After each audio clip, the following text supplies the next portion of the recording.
இது ஒரு முக்கியமான கேள்வி மட்டுமல்ல, ஒரு நல்ல செய்தியும் கூட.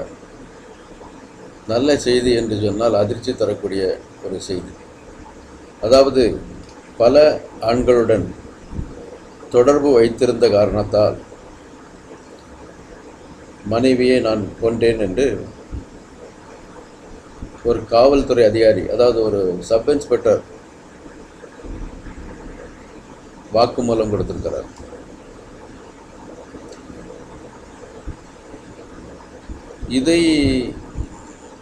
இந்த தகவலை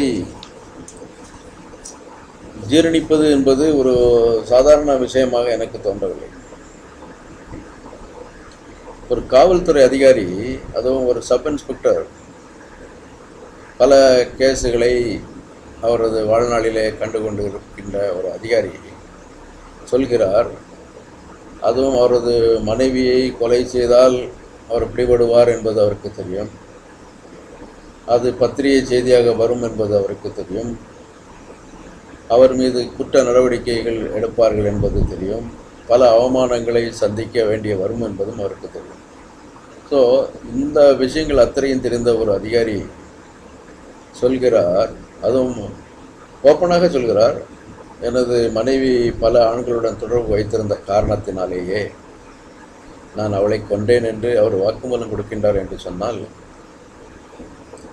அது எந்த அளவுக்கு அவர் மன உளைச்சலுக்கு ஆளாகி இருப்பார் என்பதை எல்லோரும் உணர முடியும். இது போன்ற நிகழ்ச்சிகள் ஒவ்வொரு நாளும் தொடர்கதையாக நிகழ்ந்து கொண்டிருக்கின்ற போது, அதாவது இந்த பத்திரிகை செய்திகள் அதுவும் குறிப்பாக சாதாரண மனிதர்கள் படிக்கின்ற பத்திரிகைகளிலேயே தினத்தந்தி, தினகரன், தினமலர் போன்ற பத்திரிகைகளை, இது போன்ற செய்திகளை அதுவும் தினந்தோறும் தந்து கொண்டிருக்கின்றனர். இதை படிக்கின்ற அல்லது பார்க்கின்ற அந்த இளைஞர்கள் மிகவும் குழப்பத்திற்கு உள்ளாகி இருக்கிறார்கள் என்பதே எனது கணிப்பு. ஏனென்றால் மன அழுத்தத்தால் பாதிக்கப்பட்ட இளைஞர்கள் இன்று மிக மிக அதிகமாக வாழ்ந்து கொண்டிருக்கின்றார்கள். அது நவீன கால தொழில்நுட்பத்தை அடிப்படையாக கொண்டு அமைந்ததா என்று சொன்னால் சில நேரங்களில் அதையும் ஒரு காரணமாக நம்மால் சொல்ல இயலும். காரணம், இப்போது அந்த நாள் முழுவதும் ஒரு டெலிவிஷன் தொடரையோ அல்லது டெலிவிஷன் முன்னால் அமர்ந்து பார்க்கின்ற அந்த நிகழ்ச்சி சாதாரணமாக குழந்தைகள் முதல் பெரியவர்கள் வரை நிரந்தரமாகிவிட்ட ஒரு காட்சியாகவே அமைந்து கொண்டிருக்கின்றது. இந்த காலச்சூழலில் டெலிவிஷனில் அவர்கள் காண்கின்ற அந்த நிகழ்ச்சிகள் அத்தனையுமே அவைகள் கற்பனையால் வடிக்கப்பட்டு அவை படம் பிடிக்கப்பட்டு ஒளிபரப்பப்பட்டாலும் கூட உண்மை நிகழ்வுகள் அந்த டெலிவிஷன் தொடர்களின் கதைகளையும் மிஞ்சுகின்ற வண்ணத்தில் இப்போது அமைந்து வருகிறது என்பது உண்மை.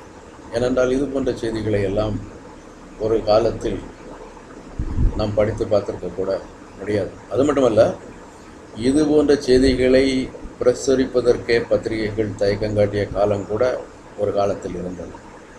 ஆனால் இன்று இது ஒரு தொடர் கதையாக நிகழ்வதை பார்க்கின்ற போது இந்த சமுதாயம், அதுவும் நமது தமிழ் சமுதாயம், இந்த நிகழ்ச்சிகளை எல்லாம் மௌனமாக ஏற்றுக்கொண்டு விட்டதா என்று கூட நான் சற்று சிந்திக்க தலைப்பட்டிருக்கின்றேன். அதை அவர்களால் இவ்வளவு எளிதாக ஜீரணித்துக் கொள்ள முடிகிறது என்று கூட என்னால் உணர இயலவில்லை. ஆனால் உங்களை போன்றவர்கள் கேட்கின்ற இந்த கேள்விகள் மூலமே என்னால் இதற்கான சில பதில்களை தர முடியும். இல்லை என்றால் என்னாலும் கூட இது போன்ற கேள்விகளுக்கு பதில் தருவது என்பது சற்று எனக்கு பிடிக்காத ஒரு செயல் என்றே நான் கூறுவேன். நீங்கள் கேட்கின்றீர்கள், ஒரு கணவர், அதுவும் ஒரு சப் இன்ஸ்பெக்டர், அவர் தன் மனைவியை கொன்று விட்டதுக்கான காரணத்தை கூட அவர் வெளிப்படுத்தாமல் இருந்திருக்கலாம். ஆனால் அவர் கூறுகிறார், இந்த பெண் பல ஆண்களுடன் தொடர்பு வைத்திருக்கிறாள், அதை என்னால் தாக்குப்பிடிக்க இயலவில்லை, எனவேதான் நான் அவளை கொண்டேன் என்று அவர் வாக்குமூலம் கொடுத்திருக்கின்றாரே. ஆனால் இது உண்மை நிகழ்ச்சியாகவே இருக்குமா, அல்லது அவருடைய கற்பனையா, அல்லது அவர் இட்டுக்கட்டி சொல்கின்ற ஒரு கதையா என்று கேட்டால், பல விஷயங்களை ஆராய்கின்ற போது ஒரு கணவன், அதுவும் ஒரு போலீஸ் அதிகாரி போலீஸில் சரண் அடைந்த பிறகு ஏதாவது ஒரு காரணத்தை சொல்லி தப்பிக்க எண்ணுவாரே தவிர, மேலும் தான் செய்த அந்த கொலைக்கு ஒரு காரணத்தை கற்பிப்பதற்காக அவர் இவ்வாறு கூறுவார். ஏனென்றால் அவர் மனைவியை பற்றி அவர் குறிப்பிடும் போது அவருடைய அந்த கௌரவமும் அதில் அடங்கியிருக்கிறது.